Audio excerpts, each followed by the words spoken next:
morning. You've joined us right here on the India Development Debate. I'm Taneia Bhardwaj and we're coming to you live from our Mumbai studios. Chanda Kochhar is in the dock. The CBI today has launched a case against the former MD and CEO of ICICI Bank for alleged cheating and misconduct in a case involving the 3,250 crore rupee loan to the Videocon group. Now, Chanda's husband, Deepk Kochhar, who was a partner in NuPower originally promoted by Videocon promoter Venugopal Dhoot, has also been named in this case. In an allied development, CBI sleuths today conducted searches at the Videocon offices in Mumbai and Aurangabad. Search operations were also carried out at NuPower offices. Interestingly, the bank's current MD and CEO, Sandeep Bhakshi, and former Chairman KV Kamath, along with former directors, have all been named in this FIR. Remember, former Supreme Court Judge B. Sri Krishna is leading a probe into the alleged misconduct by Chanda Kochhar during her term as the MD and CEO of the bank. The law may be finally catching up with the Kochhars, but many believe that the crackdown has come a bit too late. It also raises questions on the kid glove approach of regulators and investigative agencies when it comes to white-collar crime. The CBI case against the Kochhars is what we're discussing this evening on the India Development Debate. And for that, let me introduce to you our panel for the evening. Shantanu Sen, former Joint Director of the CBI, joins in. We've got Chairman of ICAN Investment, Mr. Anil Singhvi, joining in on the phone line. Balbir Singh, a senior advocate, is with us as well. And our consulting editor, Maithili Pusnurmath, joins in as well. All of you, thank you so much for taking the time out for this discussion. Mr. Sen, let me begin by asking you, 10 months after the CBI registered a preliminary inquiry in the ICICI Bank Videocon loan case that led to Chanda Kochhar's ouster, would you say today that the law is finally catching up with the Kochhars in Venugopal Dhoot?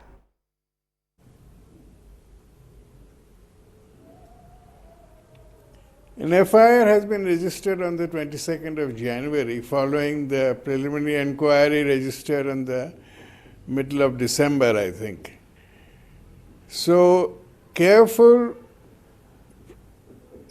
secret and preliminary inquiry has been done, and thereafter the case has been registered.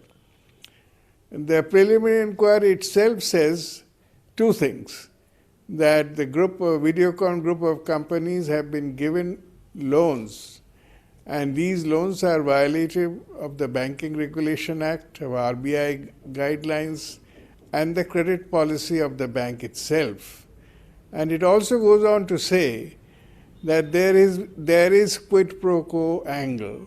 64 crores rupees were paid to Deepk Kochhar's company, New Renewables Energies, and that was done the day after the loan was disbursed.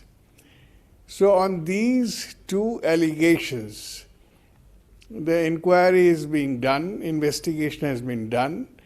The charges are criminal conspiracy, cheating, and taking pecuniary advantage involving the Prevention of Corruption Act 1988. Okay.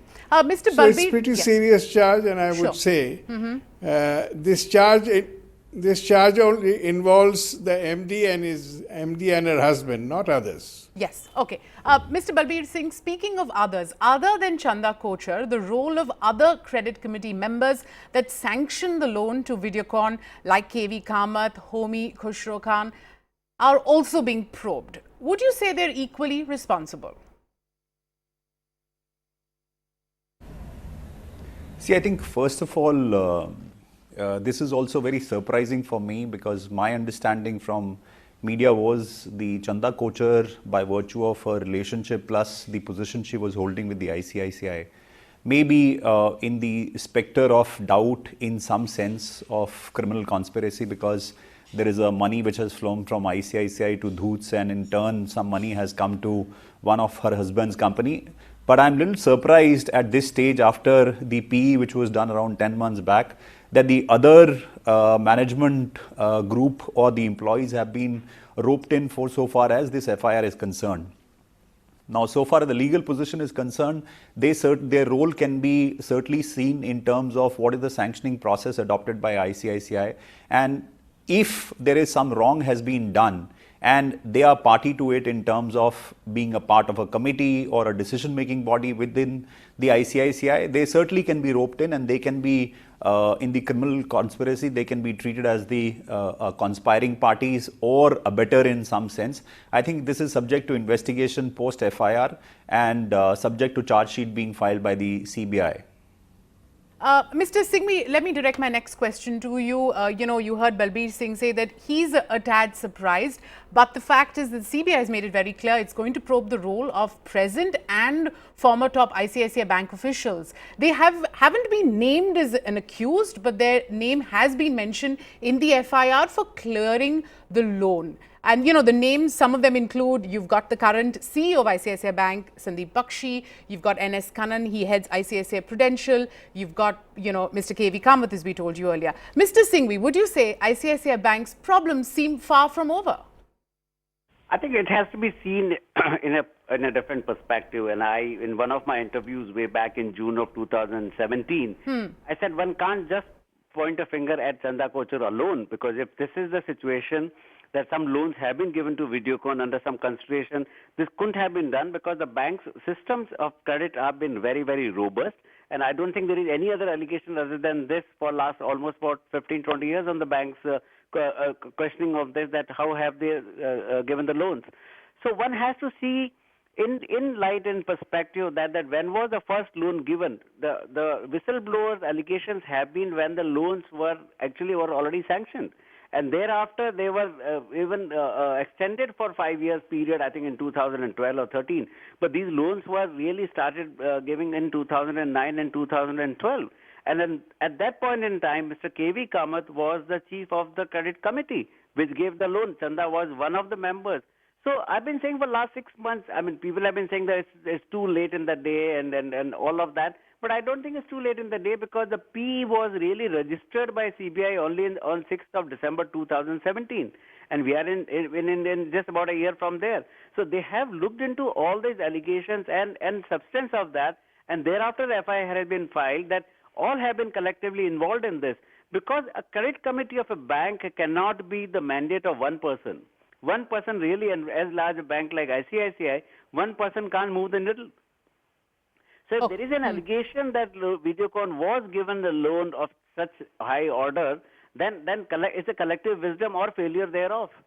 So CBI is very right in looking at and questioning all the people involved in the credit committee right from 2009, when Chanda was only one person among the 4 persons in the committee. If you look at the composition of the committees right from 2009 till 2018, there have been always 4 persons, including one independent person like Homi Khushru Khan. Yes. So yes. I think one has to go much beyond than what the 62 or 64 crore has been making rounds in. That was there a conspiracy by all of them to really defraud ICICI and benefit Videocon. And this has to be, I think CBI is right, this has to be investigated thoroughly. Sure. All people have to be questioned in this. But somewhere the system really started pointing finger only at Chanda Kochhar and made out in last 6 months what has happened to her. Obviously, I'm not even holding any fort for her or for anyone for that matter. Sure, but fair it enough. has to be investigated in the manner in which CBI today has filed the FIR. I'm glad that all have been now roped into this, because they have to go deeper into it, that whether there was a complete criminal conspiracy by all involving in this, because one person in bank can't give loans or can't sanction loans. Right. Maithili, do weigh in on that. Is it fair to hold Chanda Kochhar solely responsible? I remember ICICI Bank, by its own admission in a statement, said that, look, large loans are approved by the credit committee, majority of who are independent directors of the bank. So no individual employee has the ability to influence the credit decision.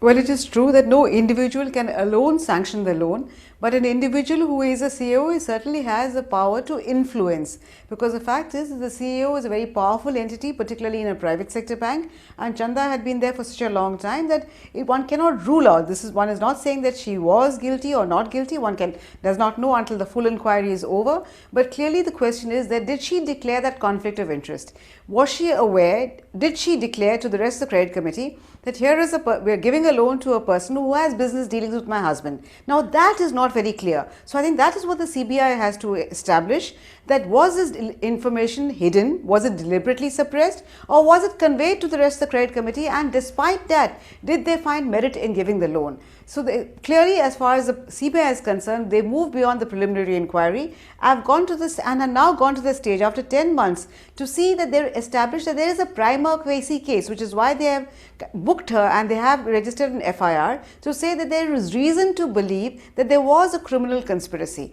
So one has to wait and see until the investigations are over. But clearly the big question mark is, was there a collapse of systems within ICICI Bank? Were enough questions asked by the credit committee? Did Chanda declare that conflict of interest? And I think we'll have to wait until we get to the bottom of this to know the answers to that. But clearly there was a complete collapse of systems, and all the people in the credit committee should be asked, were these systems in place? Were enough questions asked? And why was the loan sanctioned if this was made clear that there was a conflict of interest?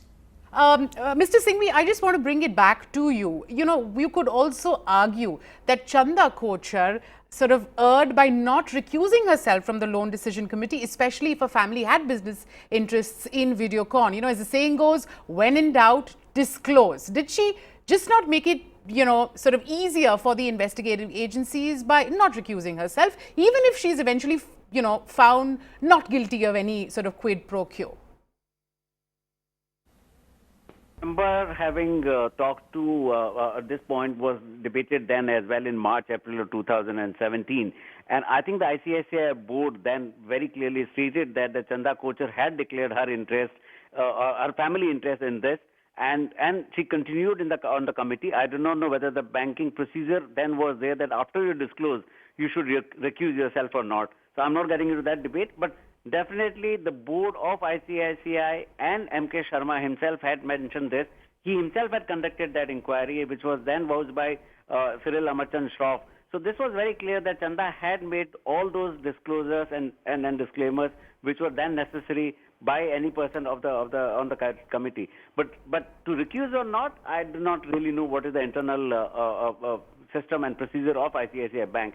But that brings us to the point that today, according to me, CBI's role and CBI's conduct is very, very clear on that. They want to investigate this matter. They want to really question all the people who have been there at various times on the credit committee, which have been involved in giving originally sanctioned the loan to Videocon and thereafter. And mind you, I think Videocon has been a client of ICICI Bank for the last 25, 30 years. Yeah. So it's not that the first time that in 2012 or 2015 that Videocon has obtained any credit facility from ICICI Bank. So this relationship is as deep as 25, 30 years.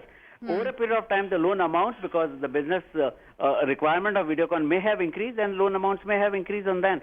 But in 2009 and 2012, when these loans became much larger, I don't think Chanda Kochhar was then the chief of the credit committee. I think the chief of the credit committee was Mr. Kamath. Kamath, right. Okay. Mr. Shantanu Sen, my next question for you. You know, in this maze of companies, in this sort of loan nexus that's mired with conflict of interest and quid pro quo charges, help our viewers understand just how easy is it going to be, you know, from your vantage point, for the investigative agency to be able to navigate this case?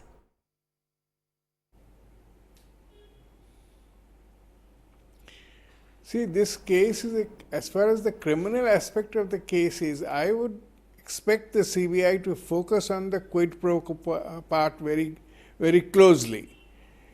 Giving loans, violation of RBI guidelines or credit policy or the Banking Regulation Act, these are technical matters. And the large credit committee of responsible persons would probably be able to explain why the loans were given. As a member of the panel has already said, that Videocon group, Venugopal Dhoot's group, was involved with ICICI Bank for so many years. ICICI Bank was formerly just a retail sector, and then they became a bank in 1993 type. So I suppose from that time this company was involved. So as far as the Prevention of Corruption Act is concerned, it comes into play only when there is money trail. And this 64 crores happens to be the most important point of the investigation. As you would see, the complaint filed by after the preliminary inquiry by the inspector of the Bank Securities and Fraud Cell, Mr. Bajpai, which has been made a part of the FIR, mentions in the first paragraph, apart from the violation of the Banking Regulation Act, credit policy and the RBI guidelines, the payment of 64 crores to the renewable energy just after 300 crores was paid, the day after. So this is the point which involves Mrs. Chanda Kochhar and Deepk Kochhar. And CBI expect will focus on this. CBI has not named the other directors, members of the credit committee as accused. There is a large list of accused persons and only Chanda Kochhar as MD has been named, not her associates, not members of the credit committee. So I do not expect the CBI will embark on any investigation against these members of the credit committee. Okay.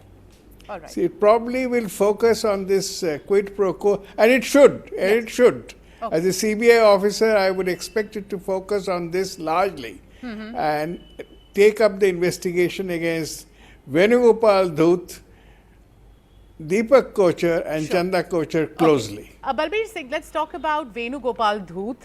Now, he's defended himself by saying that he resigned as a director of NuPower Renewables and Supreme Energy and sold the shares and, disassociated himself with the company because he just got too busy. Does he actually think that he's going to sort of get away by making that case? Because, the facts and, these are in the public domain that he transferred some, 25,000 shares in NuPower to Kochhar for a paltry 2.5 lakh rupees. See, I think just to understand that to sustain this, the criminal charges and the charges of criminal conspiracy and the provisions of Prevention of Corruption Act, what is to be established under law is that there is a loss to ICICI and gain to some party. Now, looking from this perspective and whatever the findings which are coming out of the preliminary inquiry, that some 64 crores have been funded by Dhoots into the Chanda Kochhar's husband's company. Now, irrespective of whether it's been resigned, sold shares or not, if the investigation shows that there is a benefit which has gone to Dhoots in terms of company A, B or C, and this trail is showing that there is a quid pro quo, that the benefit has gone to any of the parties who have conspired, and there seems to be an agreement, because that's the essential part of a criminal conspiracy which is to be established by the investigators. Now, merely saying that I have disassociated by resigning, I have disassociated by selling the shares, Dhoots will not be able to get away with mere these actions of so-called disassociation of any of the companies involved in this controversy.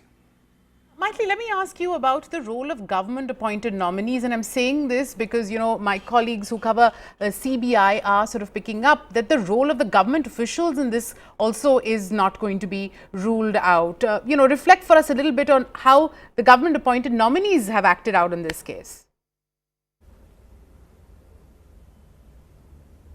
Well, it's good that the investigation is going beyond Chanda Kochhar and her husband, because there are a number of questions that need to be asked. Because remember, the whistleblower's letter was written in 2016 and it was addressed to the Ministry of Finance, it was addressed to the Reserve Bank of India, but no actions were taken. So the questions arise that why is it that when you got a letter like this making some very clear allegations, a letter was sent similarly to SEBI. So why did the regulatory authorities, why did the government of India, the finance ministry, sit quiet when such clear allegations were made? Why did it take such a long time for any kind of investigation or any kind of probe to start?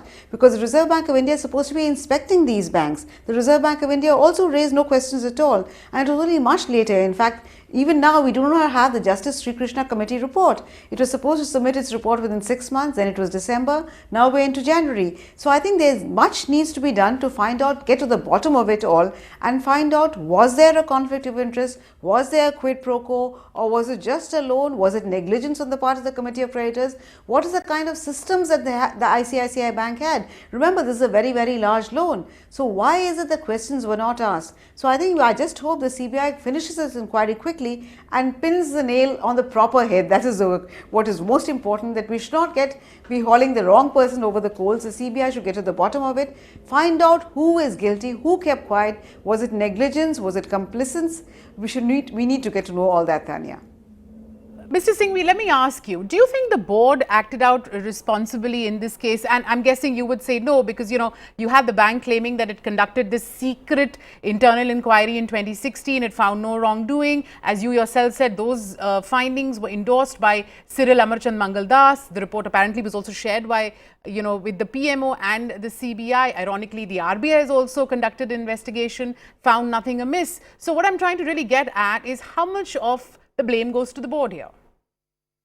I think I've said it before and I want to repeat it again, that board, if they did all this in 2016, and if the investigations today find that they were, just the very basic were not even looked into, then definitely board collectively have failed completely, because what kind of investigation did they carry out in 2016, and which was also seen by a law firm. So I think there is something, and this report of the then chairman of ICICI Bank was not even shared with the public. So what was it such a big a deal that you do investigation, there is a whistleblower? The whole process should have been followed by the audit committee, that once you conduct an inquiry on the CEO or conduct of the CEO, which was seen by even a law firm, they should have been put in public domain. So I think the board very, very miserably failed in having a good corporate governance and transparency, particularly in case of a bank, because the bank is nothing but based on faith and trust. Right. And that faith and trust is reposed in the larger wisdom of the board, not just the CEO alone, because the check and balance comes in on CEO from the board. Yes. So I found last 1 year the complete conduct of board, first talking about completely exonerating Chanda Kochhar in March, then in May appointing Sri Krishna, then saying that we will reinvestigate. Then Cyril Shroff's report was also asked for that. Okay, Cyril Shroff said that this report no more should be relied upon. I mean, this leaves so many questions around it, that was it really a proper job done, and did really board acted in favor of all stakeholders? Leave aside the whistleblower, because we all deposit holders go and put our monies there with the bank. Yeah, right. Maithili, let me ask you then, is it time then that the regulator sort of came up with some broad-based stringent rules on how independent members and boards should be functioning?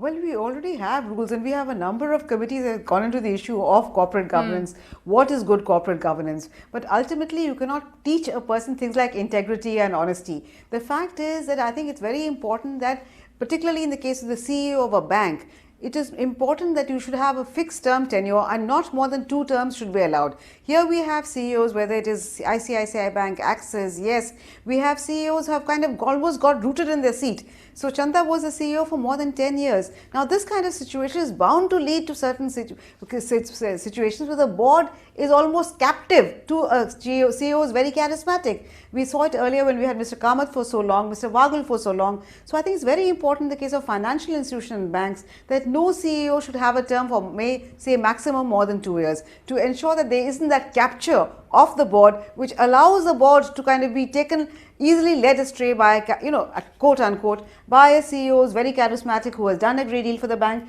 And let's not forget, Chanda did do a very good job in the initial years in ICICI Bank. So you have to establish, was there some negligence, was there a criminal conspiracy, or was it just, as I said, circumstances which just went awry, and Videocon today is an NPA. So I think one needs to get to the bottom of it properly. But clearly, prima facie, there are too many loose ends, and the whole situation just doesn't gel. We need to get to the bottom of it. That is why it's important that the CBI conduct its inquiry quickly, and we also get the Sri Krishna committee report. And frankly, neither the bank nor the Board of Governors or Reserve Bank or Government of India has come out smelling of roses in this entire incident. Right. Mr. Singhvi, I have time for one last question. I'm going to ask you that one. Do you think this is a warning of sorts for, private lenders or even bankers? As Maithili said, we've got a couple of checks and balances in place, but maybe the time has come to really, put a ceiling on, the time at the top for some of these,